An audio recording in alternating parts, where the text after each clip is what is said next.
theater is awesome. Like, I could talk about it all day long, and I do, because I teach theater. It was so interesting to learn that you taught in prison. First of all, I can't even imagine how that would have been. Do you know I've never been nervous going into a prison? People think of theater as like an entertainment, but you clearly see it as something deeper. I always tell parents this. But theater teaches core competencies that you need to navigate the world. But the other thing is, anyone could die on stage at any time. That is the power of live theater. Anything can happen. Dr. Rachel Tracie holds a PhD in theater studies from the University of London's Royal Holloway, along with a Master's of Arts in Drama from the University of Alberta and a Bachelor of Arts in English from Trinity Western University. At Biola, she's a theater professor, writer, and director, whose work explores the relationship between the theatrical study of theater and its practical performance. Dr. Tracie is also the author of Christina Reed's Theater of Memory and Identity, Within and Beyond the Troubles, which examines how theater engages memory, identity, and political history in Northern Ireland. Beyond the university classroom, she is deeply involved in arts and education programs within prisons, where she believes theater and creative writing can play a powerful role in transformation and rehabilitation. She served as a writing coordinator and is currently an instructor with the Prison Education Project in Southern California. She also sits on the board of Shining Light, an organization that brings arts programming and character development into prisons across the United States. Theater is about yes and. You take in the other idea and you say, oh, yes, and.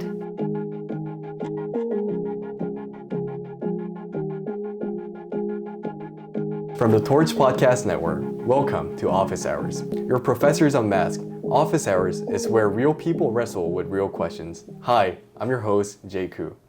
So today we're with a very, very special guest, our theater professor, Dr. Tracie. How are you doing today? I'm doing okay. Yeah. Oh yeah, well, how's everything? How's your trip coming here? Is there any hassles We're out in the there? midst of production, so asking a theater professor how they are in the midst of production is a dicey question. I see, okay, yeah, okay. but I'm good. I'm happy to be here. Yeah, we'll keep that out there. No worries on that. Yeah, so I just really, I just want to say I'm really, really just grateful to have you here. And you're a theater professor, like trying to learn what it really means, like beyond just entertainment and just acting. Yeah. Like, what does it mean as a philosophical term? I'm just really, really interested in that. So let's dive into all of that. Okay. But so I just want to know you better first. Okay. So can you just tell about a little about yourself? Sure. I am a theater professor. I grew up in Canada and moved down here about 20 years ago.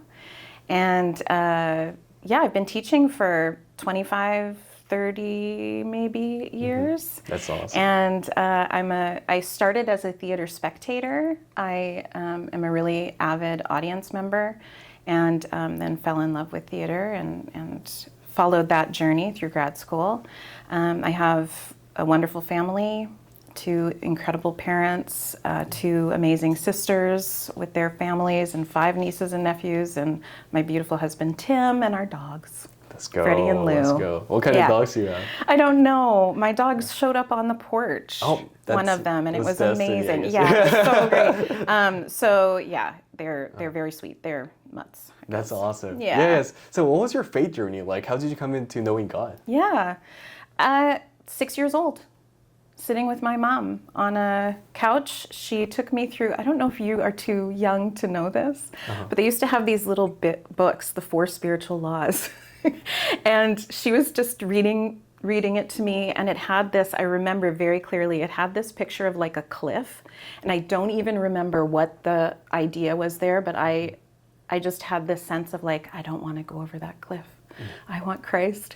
And so at 6, I made a decision, and my faith journey has been pretty steady, I would say. I don't have like a big story like of conversion that something happened and all of a sudden I came to faith. Yeah.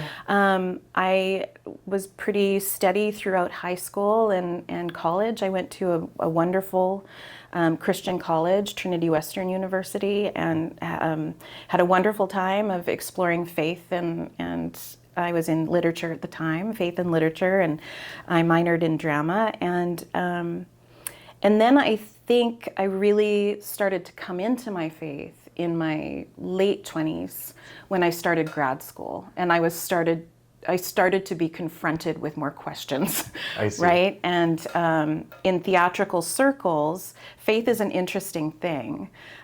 Theater people tend to all agree that there is a spiritual aspect to the theater and that it can be a really like sacred space. But at the same time, there's a lot of skepticism around faith. And so I was kind of called on to navigate that journey in terms of my relationships with people and my relationships with the theater and, you know, what I was seeing, what I was encountering. And so I had a great like church community going to school, which I would say to everybody is so important, right? That was really helpful. And then yeah, I kind of went through grad school and really have just experienced the wonderful ways that God threads his way through my life. I feel very blessed to have had a fairly, a journey that's very rich and steady. Yeah, that's You know? that's so amazing to hear. Yeah, it's very theatrical. Like, finding a cliff and like you find that emotion in there, and it just lived through the rest of your life, Yeah. like how plays does in our lives. It's it's Yeah. very. I can see that reflection from you, and it's an amazing story. Yeah, you thanks. kind of dabbled into your career as a scholar too. Yeah. I want to learn more about that. So Sure. can you tell us a bit about your academic background and your journey to becoming a professor? Yeah, absolutely. When I was at Trinity Western University, they had a class that was called SOS. And it was a class where upperclassmen got to teach underclassmen about like study skills and, you know, things like that. And I taught a section on, it probably wasn't study skills because I wasn't a great student. I shouldn't say that on this podcast. But, and I loved teaching. I just like had this moment where I was there and something happened in me. And so I thought, oh, okay. And I remember that I kind of let go of it. I wanted to be a sign language interpreter. And I didn't get into the school that I wanted to get into. And so I moved in with my sister in another city. And she's like, why don't you try grad school? And I was like, okay. And it was late in the day, and I don't know if I should tell you all this. I had a B average in college. I was like a good student, but not a fantastic student. And I was thinking of doing a PhD or a master's in literature. And but the grade point average was too high. I couldn't get in. So they had one in drama. And I was like, oh, you don't need a huge, a high grade point average to get in. So I applied. I got in late in the day. And I started this program, and my thesis was on deaf theater in Canada. And I fell in love with theater. I saw 3 to 5 plays a week when I was in grad school.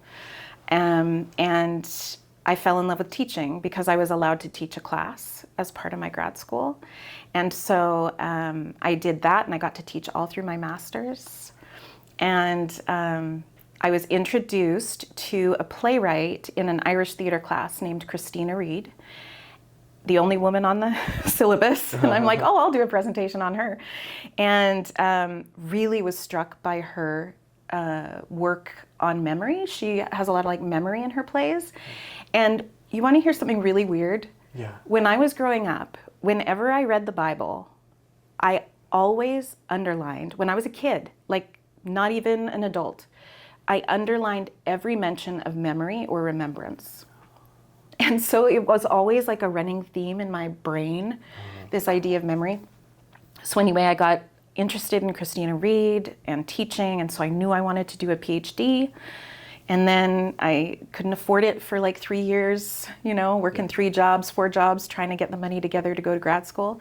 And eventually got to go to the University of London with a supervisor who specialized in Irish theater, and got to meet Christina Reid and interview her a couple times, and got to work on her plays, which was wonderful. So that's kind of my scholarly journey. Yeah, that's an amazing story. I love how you started off, and then it felt like you were trying to find out what you wanted to do, and then you landed to a place, and it was just like you fell in love with that. It's kind of how a lot of students here are probably finding their dreams too, and it's very relatable. And I'm just, well, Dr. Tracie made it, so we can make it too. Sorry. But it's true, you know, I was never the person that had a big plan for my life. Like, oh, I want to do that. I knew I wanted to teach in some way, but I'm also a person who just kind of says, oh, okay, that sounds interesting. Let's walk through that door and see. And it's really incredible to me how God has woven the things that I need for the next step. You know, I think about like not being able to afford to go to grad school. Well, the year I couldn't afford it, the supervisor that I eventually had was on sabbatical and wouldn't have been there. You know, like things like that that just, God kind of worked out in really cool ways. Now I look back and I think, oh yeah, I see that thread just like moving its way through my life. It's really incredible. It's really fascinating. I love the way how you went to theater and then into education too, and because that's just from someone who doesn't know much about theater, it seems like a really cool choice that I haven't seen too much of that. So yeah, I would love to talk a little bit in those directions too. Like you mentioned memory. Like memory and theater. It's like the Midsummer Night's Dreams. But then, please tell us more about it. Like how, and you also wrote a book on this too. So what does memory play in theater, and how does that collectively play into our lives? I mean, memory it's just such a fascinating thing, right? I'm really interested in communities of memory, people who they hold up certain memories that benefit the community. And, you know, if you step away from those memories or you challenge them in any way, it's like problematic. And in Northern Ireland, that's certainly the case. The theatrical piece that's really cool is in theater, you have the opportunity to create memory structurally in the plays. And so Christina Reid's plays are all narrator, kind of flashbacks, but what she does is she has, like, often the narrator steps back themselves into the memories, knowing what they do as an adult, going into their younger selves and going back to that memory, knowing what you know now. It's such an interesting thing to me. Like, don't we all wish we could kind of do that? And in her plays, I thought it was really cool because you're able to embody that in the piece. And so I think I've learned just a great deal about memory, about the memory of place and how places hold memory. Landscape and memory is really interesting to me. You know, if you think about Belfast, where the Troubles took place, you know, one of her plays is about an old linen mill. Well, now there's a big mall where that linen mill used to be, but there's memories of that linen mill still there. And those kinds of things are just so interesting to me, how we kind of pick and choose what memories we hold and what we let go of. And theater has a unique way of doing that. I mean, we were even talking about Hamlet. Hamlet is, what does the ghost say to Hamlet? Remember me, right? So it's like you're working on this concept of remember this so you can act, so that you can step into this next moment. I see. So I find that fascinating. Yeah, it seems like you're making a connection with like a personal identity almost. Totally, how it shapes someone, how everyone's different, how they choose to be shaped in that way of choosing memory. And it's just, so theater just really helps you bring out, just get to know about yourself, like philosophically, emotionally, and I think what you just said just really reflects on those. And personally, just reading through the Tory curriculum and reading a lot of plays, I'm finding that in myself too unconsciously. Now that you're mentioning it to me, wow, it's like, it's there. And it's real. Theater is very magical in that sense. Yeah, it is. And you think biblically too, the performance of memory. You know, we take the host and memory is embodied. It's explored in a different way. It's told in story. It's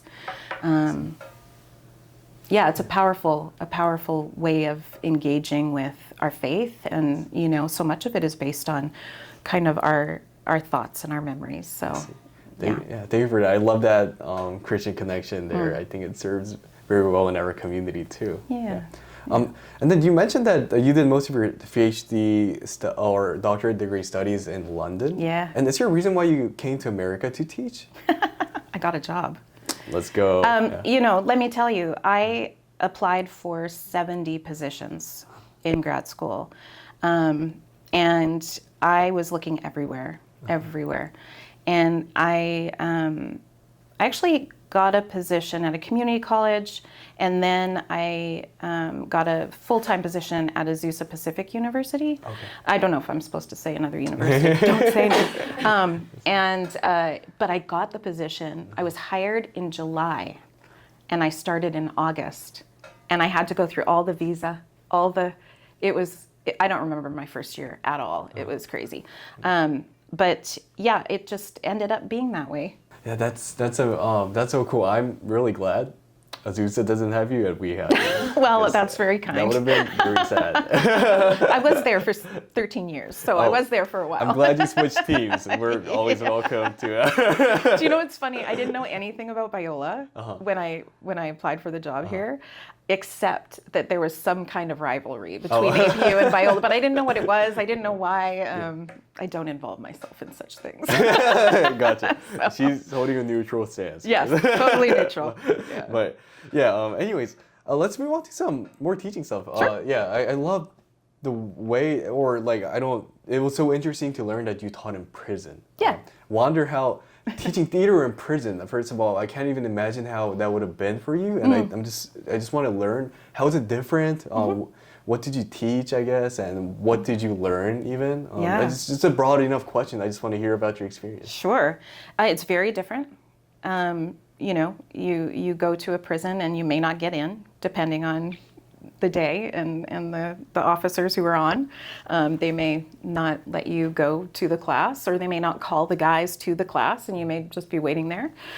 But the biggest thing that I've really noticed is they don't have devices, and the guys that I teach are mostly lifers, so in prison for life. And when they take classes, it's to learn, and to get out of the cell, right? Because it's an opportunity to kind of get out and do something. But I have found, do you know, I've never been nervous going into a prison. And I wrote a line in the play that we're producing right now, because it's on I'm taking a side note, but it's on Fanny Crosby, who was a hymn writer, but she was also a mission worker and worked in prisons and all this kind of thing. So I really aligned with her on that. But the line that I had was, you know, she says, like, I don't feel any anxiety in the prison. And her friend says, that's because you know that's where God is intending you to be, and it's meaningful work, you know. And so I love it. You go in and the guys, I've taught both women and men, most recently men, and very respectful and very eager. So I teach Shakespeare, and one of the things that I've loved the most about teaching Shakespeare is the new perspectives I get on Shakespeare. So you know the play because you've read it for Tori. But what surprised me most is that the person that most of the men aligned with more than any other is Laertes. Really? And which I was like, oh, that's fascinating. Laertes, like usually he's presented as kind of a buffoon, you know, likes to hear himself speak a little bit. But what they saw was he's a father. He has the opportunity to give advice to his son and his daughter, important advice. And so many of the men are, you know, their children are not with them, obviously, and they desire to impart wisdom to their children. And so that was just such a cool, like, perspective shift for me on the character and on the play as a whole. So that's been great. And then the other thing I would say, theater is awesome. I just want to say, like, I could talk about it all day long, and I do, because I teach theater. But when you get into, like, I did workshops with Shining Light, and we would go into a prison for 2 weeks, and we'd be in with the guys, like, 7 hours a day, and we had a theater team, a dance team, a vocal performance, and spoken word. And in the theater team, we would do exercises and things that they would write a play. Like the guys would write a play in 3 days. then they would present it, we'd direct it, present it, and put it on for the rest of the prison population. But the cool thing is, you go into this environment where the guys are very much have to keep up a certain persona, and often aren't in communication with one another. Like very small group of people that they're generally in communication with. And you say, okay guys, let's get up, we're gonna play a game, a theater game. And at first everybody's like, oh gosh, what? No, this is weird. But it's amazing to watch just the shift when everybody kind of together is looking silly. It's like such a powerful thing.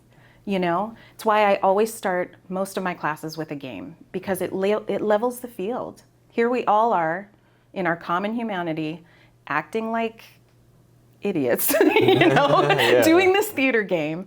And that kind of like laughter and play is just something that isn't really as present in that environment, for sure. And so it was, you know, those things are really, they really speak to me of the power of presence, you know, showing up with people, treating them with respect, honoring their humanity. And then I think when you do that, they start to recognize one another's humanity, and it kind of changes dynamics. And with Shining Light's work, which, you know, I could go on and on about, they're doing incredible work right now. But their work has expanded now to be doing workshops with the officers, and with, you know, broadening out this idea of what would happen if we teach the arts, right? Creative writing, playwriting, spoken word, and allow that kind of expression to happen in this space. It's a really, really powerful thing. And I'm so grateful to be a part of it. Yeah. Amazing. First of all, thank you for sharing that, and thank you for that amazing story.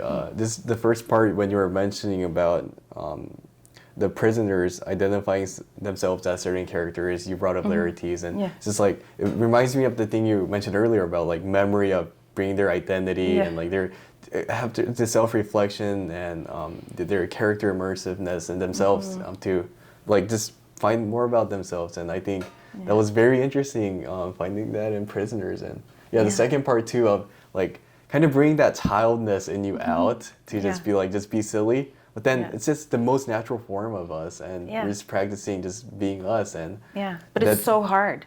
It's so vulnerable. I find it harder, you know, we build up so much stuff, right? It's just hard for us to be like, know how to move our arms, you know, like any of that stuff.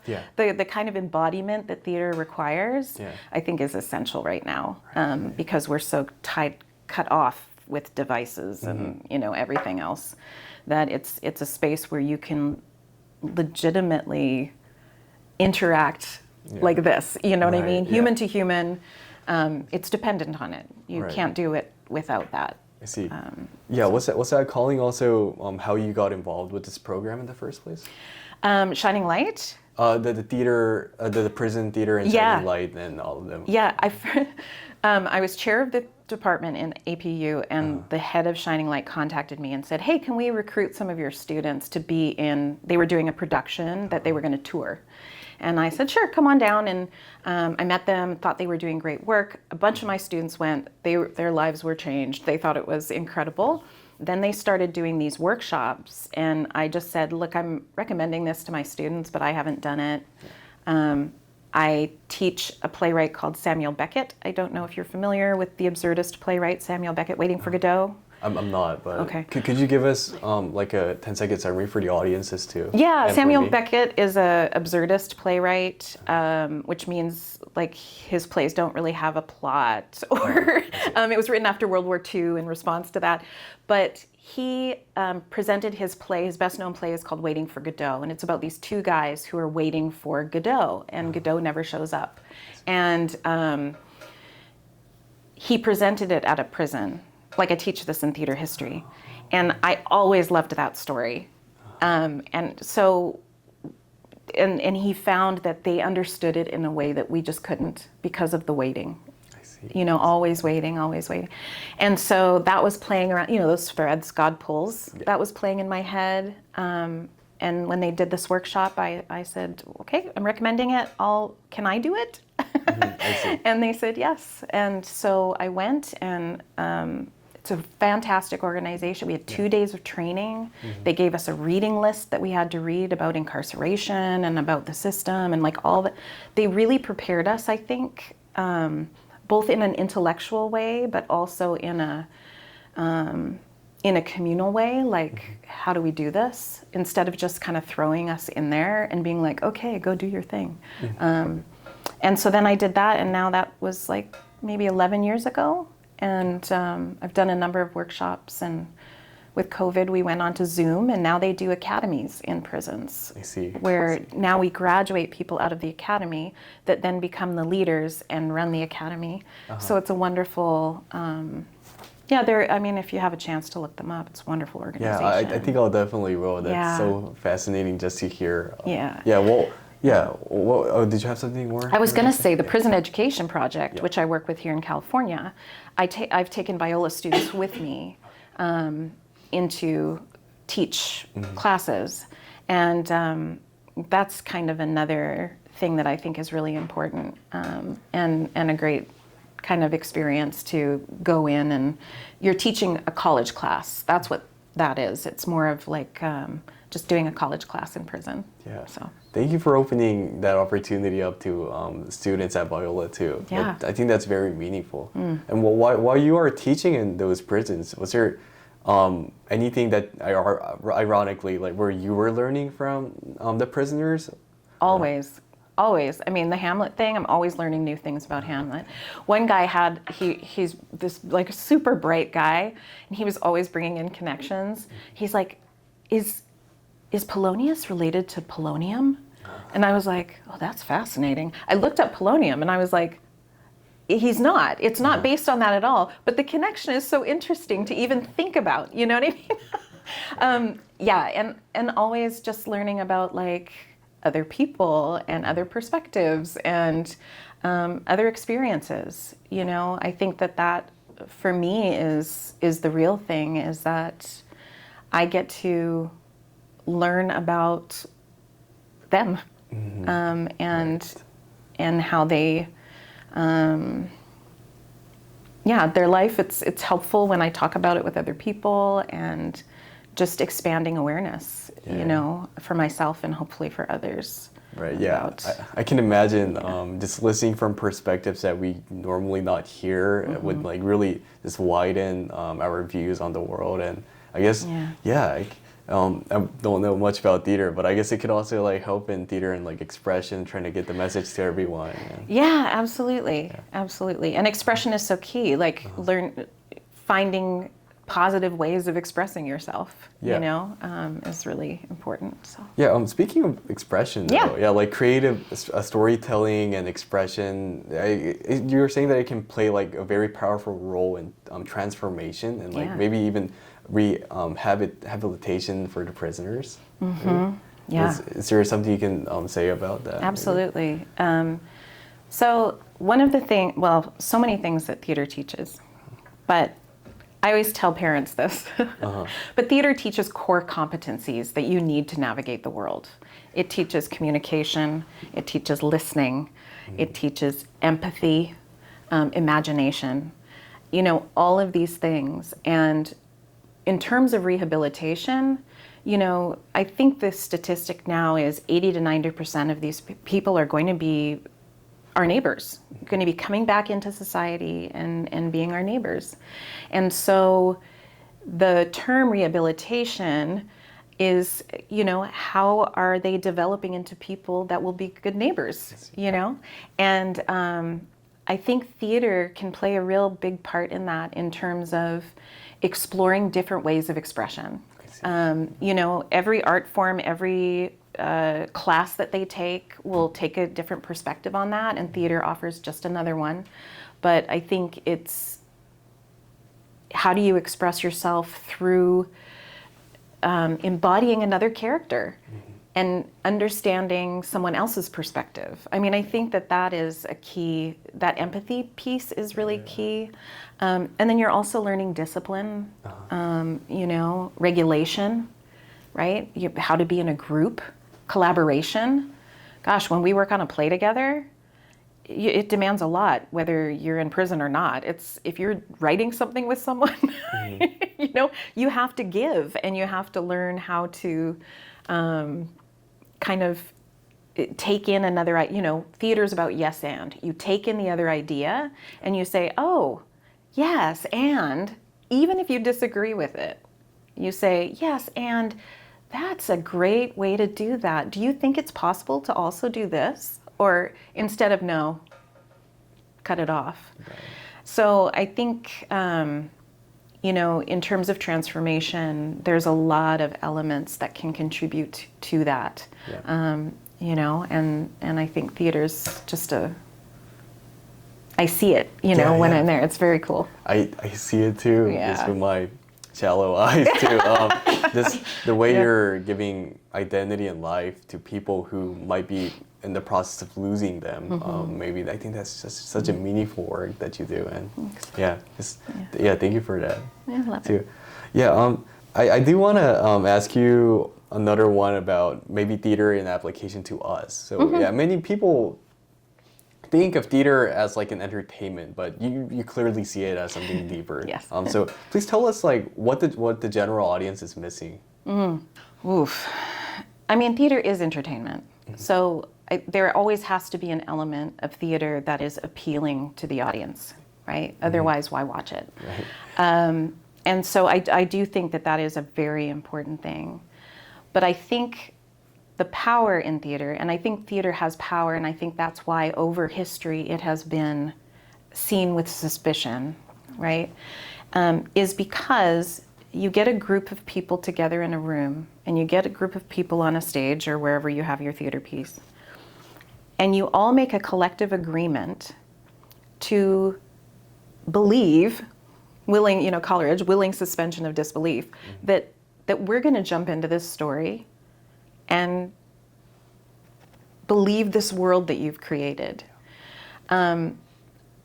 And I always say this, and people always give me a look when I say it, so I don't know if it's like a weird thing to say, but the other thing is anyone could die on stage at any time. That is the power of live theater. Anything can happen, right? And so there's always sort of this doubleness, this awareness that what is happening on stage, anything's possible. It gives it an urgency. It gives it the ability to, I don't know if I know how to describe it, but there's like an ineffable part of theater where we all kind of agree. You know, it's about community and coming together. Like, yeah, I don't know if that's clear what I'm saying. But I think maybe I think I maybe have an idea, just maybe like this community in the sense that you know, we have something that we can all relate to. I guess the sense of identity, like the realness in there, although it's fake. Yeah. And this like, I think it's just talks a lot about just our life in general. I guess that's just some impressions that I've been getting. But and the fact that with art, theater, other arts, everybody can grab something different, you know, and you can create a world that is not realistic in any way, and somebody can still be profoundly moved and profoundly changed by what they see. And so, it's a cool thing when it's done well, you know. That's cool. It's so fake, but it's so real. Yeah. It's just for you, but it's for everybody. It's it's just very emotionally engaging. Me, just maybe just not understanding it just logically, but you can just feel it. Something about theater that just lives inside everyone, I guess. And I think there's a reason why theater has sort of stood the test of time for many, many, many years and in many, many, many cultures, because it does offer us a way of telling stories and accessing truth and those kinds of things that is unique and embodied, and that's that's powerful stuff. That's wonderful. Yeah. Yeah. Unfortunately, we are getting closer to the time where we do have to wrap up. I just Okay. want to ask you just like a couple last Sure. questions before Yeah. we do that. But I was really wondering if you had any life advice too by just students or the audience in general. Yeah. I feel like you might have a cool take on it. It's if you don't want to. But I don't know. Yeah. Yeah. I would say, so one of the things that I've been thinking a lot about is process and trust. To trust process. Today, everything is so accessible quickly. Do you know? Yeah. Like you can watch a YouTube video and you can do something in like really quickly. Yeah. Theater demands a process. And I think just like valuing process is really key. And trusting that God, even if you're like doing something that seems not in your line, do you know? Like Yeah. so many things in my life, I'm like, why am I working on a road crew right now? You know? And yet, as I look back, I think, be open to those opportunities, as strange as they might seem, because they're all feeding the well, right? And the more we kind of are open and curious to other people and to other things, that would be my advice. Like, be open, be curious. Shining Light always says that. Be open, be curious, like ask a question. Yeah. Don't make a judgment, And I think that's just a better way to live, and to love, for goodness sakes, love people. That we're called to that, so. Awesome. Yeah, I think that's very impactful for students, especially when we're finding out what we want to do, or so many different random opportunities are given to us during these times. And I'll definitely keep that into my heart and apply it to my life. And I think that'll be very meaningful to audiences too. So thank you for that. Just one little funsy final question. We have a tradition in the podcast where we finish off by asking, like, what is your favorite object that we can find in your office when we come to your office hours? Oh, that's a really, really great question. Oh, okay, I know what it is. So my dog Freddie, who, I guess I shouldn't say this. I shouldn't. I used to bring him to rehearsal, but I don't anymore. I don't anymore. But anyway, you can cut that.